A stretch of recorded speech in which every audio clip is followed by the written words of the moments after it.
आपने मुझे अपने बस में कर कर बेबस कर दिया। जी हाँ दोस्तों, आज बारी है हिंदी को बस में करने की और हम लोग दिल लगाकर पढ़ेंगे तो बेशक हम लोग कोशिश करेंगे ऐसा करने की।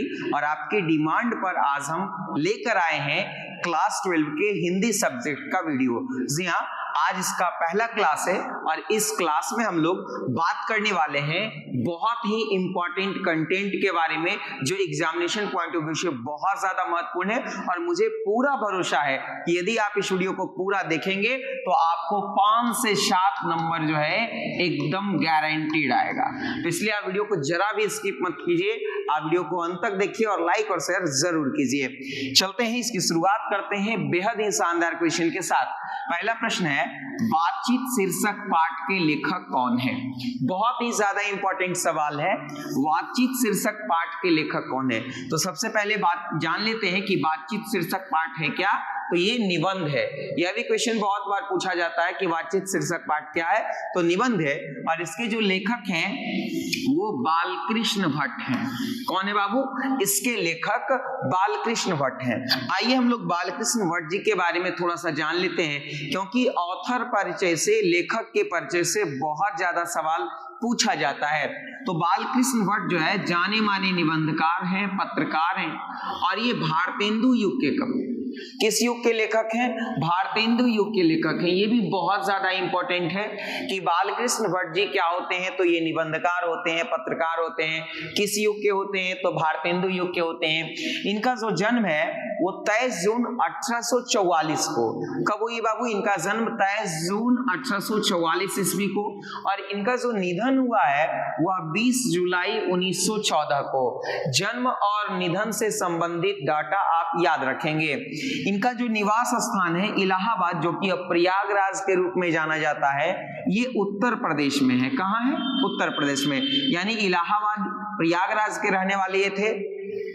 इनके माता पिता के बारे में थोड़ी सी जानकारी लेते हैं। इनके माता का नाम पार्वती देवी और पिता का नाम था बेनी प्रसाद भट्ट। और बेनी प्रसाद भट्ट पेशे से क्या थे बाबू? व्यापारी थे। बहुत बार ये भी क्वेश्चन पूछ देता है कि बालकृष्ण भट्ट के पिताजी क्या थे, तो वो व्यापारी थे। उनके पिताजी का क्या नाम था? तो वो उनका नाम था बेनी प्रसाद भट्ट। इन्होंने जो है वह हिंदी प्रदीप नामक एक मासिक पत्रिका का संपादन जो है वह 1877 ईस्वी में किया। यह भी बहुत ज्यादा इंपॉर्टेंट क्वेश्चन है कि हिंदी प्रदीप नामक मासिक पत्रिका का संपादन किसने किया? तो बालकृष्ण भट्ट जी ने किया। कब किया? 1877 ईस्वी में। यहाँ पे एक रचना है संयोगिता स्वयंवर। ये जो है वह लाला श्रीनिवास दास की रचना है। बहुत बार पूछ दिया जाता है कि संयोगिता स्वयंवर जो है वह किनकी रचना है? लाला श्रीनिवास की रचना है।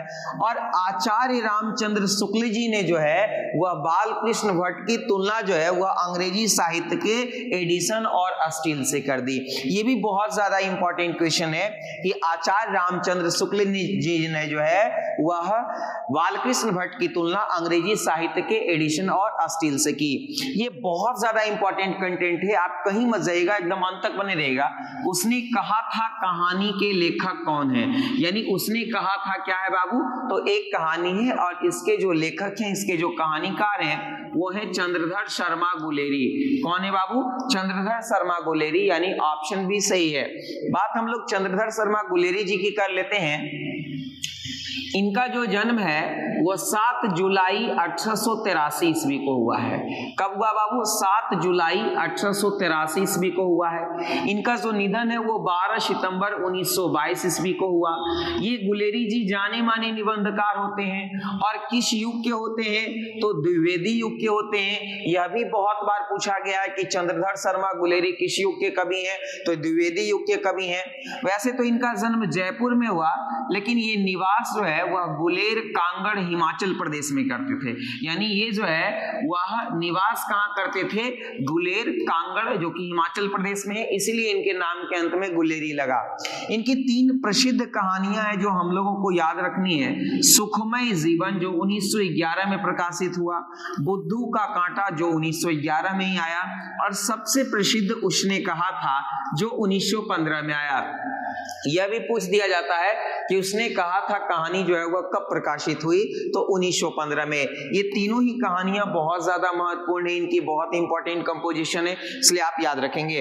अगले प्रश्न की तरफ चलते हैं। संपूर्ण क्रांति किनकी रचना है? तो संपूर्ण क्रांति जो है बाबू एक भाषण है। संपूर्ण क्रांति क्या है? भाषण है। और ये भाषण 5 जून 1974 को पटना के गांधी मैदान में दिया गया था। 5 जून 1974 को पटना के गांधी मैदान में दिया था। और इस भाषण को देने का श्रेय जयप्रकाश नारायण जी को जाता था। यानी राइट आंसर यहाँ पे क्या हो जाएगा? ऑप्शन नंबर सी, यानी संपूर्ण क्रांति जयप्रकाश नारायण जी की 5 जून 1974 के पटना के गांधी मैदान में दी गई संभाषण का एक क्या है? अंश है। आगे इनके बारे में जान लेते हैं। जयप्रकाश नारायण जी के बारे में देखिए, यहाँ पे जयप्रकाश नारायण जी को लोक नायक भी कहा जाता है। ये भी बहुत इंपॉर्टेंट है कि जयप्रकाश नारायण जी का उपनाम क्या है? तो लोकनायक है। लोग इन्हें प्यार से जेपी जेपी भी कहते हैं। आजकल लोग जेपी आंदोलन आप लोग सुनते होंगे मीडिया वगैरह में। अब यहाँ पे इनकी जन्म के बारे में बात कर लेते हैं। इनका जन्म 11 अक्टूबर 1902 को हुआ। इनकी जो मृत्यु हुई है वो 8 अक्टूबर 1979 को हुई। इनका जो जन्म स्थान है वो सिताब दियारा है। कहाँ है? सिताब दियारा। ये बहुत इंपॉर्टेंट क्वेश्चन है। और सिताब दियारा जो है वह यूपी और बिहार का क्या है बाबू? बॉर्डर है। सिताब दियारा यूपी और बिहार का बॉर्डर है, यानी दोनों में थोड़ा थोड़ा है। अब इनके माता पिता के बारे में जान लेते हैं। इनकी माता का नाम फूलरानी और पिता का नाम हर्षोदयाल था। माता का नाम फूलरानी और पिता का नाम क्या था? हर्षोदयाल। इनके बचपन का एक नाम था बाउल, यानी जयप्रकाश नारायण के बचपन का नाम क्या था बाबू? बाउल नाम था। और 1965 में समाज सेवा के लिए मैग्सेसे पुरस्कार दिया गया। 1965 में जयप्रकाश नारायण को समाज सेवा के लिए जो है वह क्या दिया गया बाबू? मैग्सेसे पुरस्कार दिया गया। इन्हें एक अन्य सम्मान यानी भारत का सर्वोच्च नागरिक सम्मान भारत रत्न से नवाजा गया। और कब नवाजा गया? 1998 में। यानी इन्हें भारत का सर्वोच्च नागरिक सम्मान भारत रत्न से 1998 में नवाजा गया। 1929 में इन्होंने कांग्रेस ज्वाइन कर ली। और 1932 में सविनय अवज्ञा आंदोलन के दौरान ये जेल भी गए। तो ये बहुत सारी इंपॉर्टेंट जानकारियां जयप्रकाश नारायण के बारे में थी। आप निश्चित रूप से याद कर लेंगे, क्योंकि बहुत ज्यादा क्वेश्चन जो है वह इन सबों से पूछा जाता है। आगे है, अर्धनारीश्वर किनकी रचना है? अर्धनारीश्वर जो है वह एक निबंध है। और यह जो है रामधारी सिंह दिनकर जी की रचना है। यह किनकी रचना है बाबू? रामधारी सिंह दिनकर जी की, यानी ऑप्शन नंबर डी सही है। ये अर्धनारीश्वर क्या है? निबंध। ये भी बहुत बार पूछा जाता है। आगे दिनकर जी के बारे में हम लोग जान लेते हैं। इन्हें राष्ट्र कवि कहा जाता है। दिनकर जी को क्या कहा जाता है? राष्ट्र कवि। इनका जो जन्म है वो 23 सितंबर 1908 को। कब हुई है? इनका जन्म 23 सितंबर 1908 को। और इनकी जो मृत्यु है वो 24 अप्रैल 1974 को हुई। इनका जो जन्म स्थान है वो सिमरिया बेगूसराय बिहार। सिमरिया बेगूसराय बिहार में है। ये भी बहुत बार पूछा गया प्रश्न है। इनके माता पिता का नाम क्या है? तो मनरूप देवी और रवि सिंह है। 1925 में इन्होंने छात्र सहोदर नामक पहली कविता लिखी।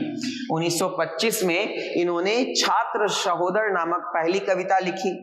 ये छायावादोत्तर युग के कवि थे।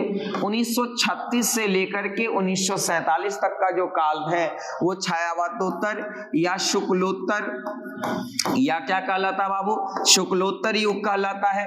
और इस युग के महान कवि के रूप में जो है वह रामधारी सिंह दिनकर जाने जाते हैं। इन्हें साहित्य अकादमी पुरस्कार से नवाजा गया। और वो किस रचना के लिए? तो संस्कृति के 4 अध्याय के लिए।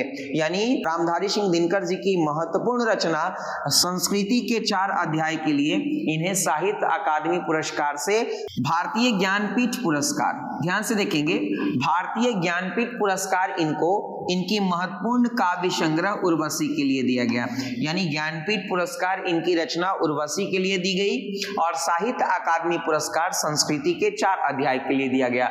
ये बहुत ही ज्यादा इंपॉर्टेंट है बाबू। मुझे पूरा भरोसा है कि बहुत ज्यादा क्वेश्चन इससे आने वाला है, इसलिए आप कहीं मत जाइएगा। रोज, जिसको पहले गैंग्रीन कहा जाता है, यह एक बीमारी है। यह एक क्या है बाबू? बीमारी है। यह किनकी रचना है? तो यह जो है वह किनकी रचना है? अज्ञे जी की रचना है, यानी ऑप्शन बी बिल्कुल क्या है? सही हो। अब देखिए रोज जो है वह एक कहानी होता है जो 1934 में प्रकाशित होता है। रोज जो है वह क्या है? एक कहानी है जो कि 1934 में प्रकाशित हुई और ये अज्ञे जी की रचना है। सच्चिदानंद हीरानंद वात्स्यायन अज्ञे जी की रचना है। इनके बारे में थोड़ी सी जानकारी प्राप्त कर लेते हैं। अज्ञे जी के बारे में देखिएगा, इनका जो जन्म है वो 7 मार्च 1911 को हुआ और इनकी जो मृत्यु है वो 4 अप्रैल 1987 को हुआ। यानी जन्म 7 मार्च 1911 को और मृत्यु 4 अप्रैल 1987 को हुआ। इनका जो जन्म स्थान है वो कसया कुशीनगर उत्तर प्रदेश में है। इनका जन्म स्थान कहाँ है बाबू? कसया कुशीनगर उत्तर प्रदेश में है। इनके माता और पिता कौन है? तो माता वयंती देवी और पिता डॉक्टर हीरानंद शास्त्री हैं। और ये हीरानंद शास्त्री जो है वो पेशे से जो है वह प्रख्यात पुरातत्ववेत्ता थे।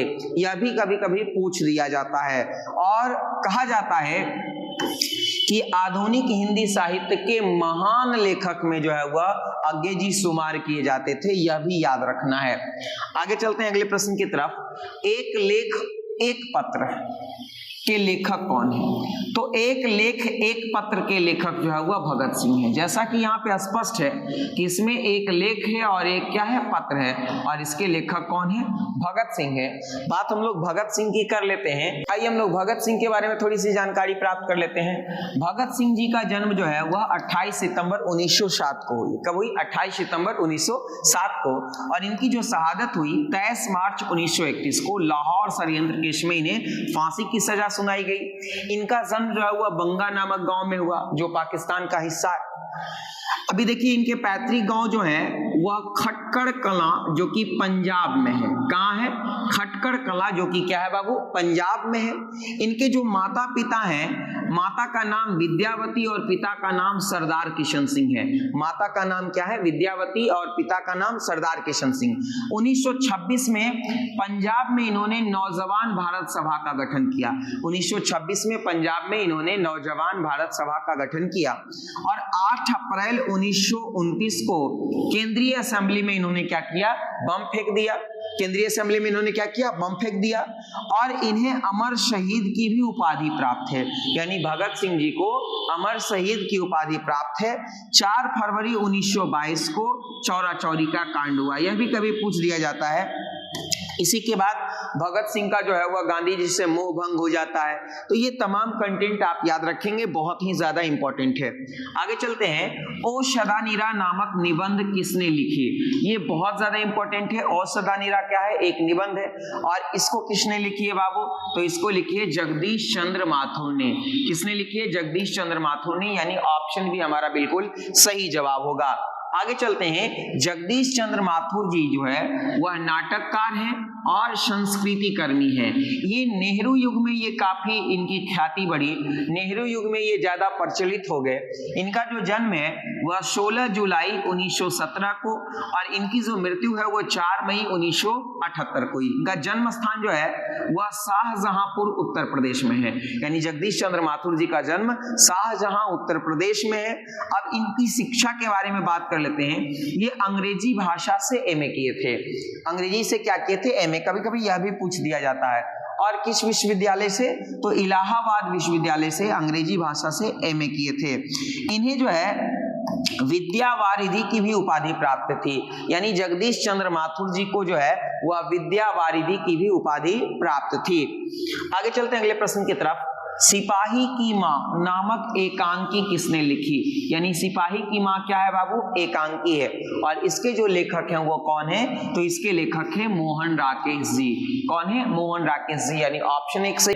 प्रगीत और समास नामक निबंध के लेखक कौन है? यानी प्रगीत और समास निबंध है और इसके लेखक जो है वह नामवर सिंह है।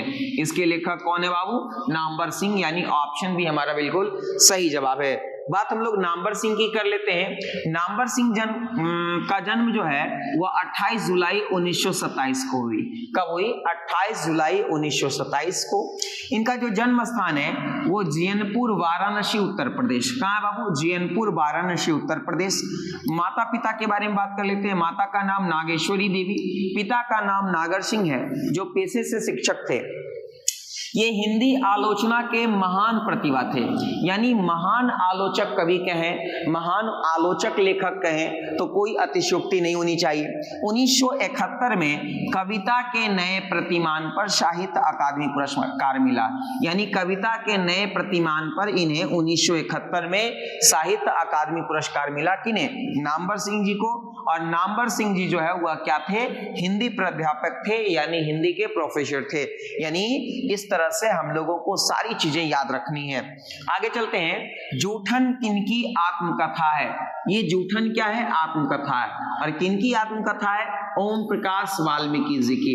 किनकी आत्मकथा है बाबू? ओम प्रकाश वाल्मीकि जी की। ऑप्शन एक बिल्कुल क्या है? सही जवाब है। बात ओम प्रकाश वाल्मीकि जी की करें तो इनका जो जन्म है वो 30 जून 1950 को हुआ। इनका जन्म स्थान वर्ला मुजफ्फरनगर उत्तर प्रदेश में हुआ। माता पिता देखिए कौन है? मकुंदी देवी इनके माता है और पिता है छोटन लाल। डॉक्टर अंबेडकर राष्ट्रीय पुरस्कार से इन्हें 1993 में सम्मानित किया गया। और ऐसा माना जाता है कि हिंदी में जो है दलित आंदोलन के सबसे महत्वपूर्ण रचनाकार जो है वह कौन है? ओम प्रकाश वाल्मीकि जी हैं। आगे चलते हैं। हंसते हुए मेरा अकेलापन। हंसते हुए मेरा अकेलापन ये डायरी है। इस डायरी के लेखन करने वाले कौन है? तो इस डायरी के लेखन करने वाले हैं मलियज महोदय। कौन है? मलियज, यानी ऑप्शन नंबर क्या हो जाएगा? एक हो जाएगा। बात हम लोग मलियज महोदय की कर लेते हैं। इनका जन्म जो है हुआ 1935 में हुआ। इनका निधन 26 अप्रैल 1982 को हुआ। जन्म स्थान महुई आजमगढ़ उत्तर प्रदेश में।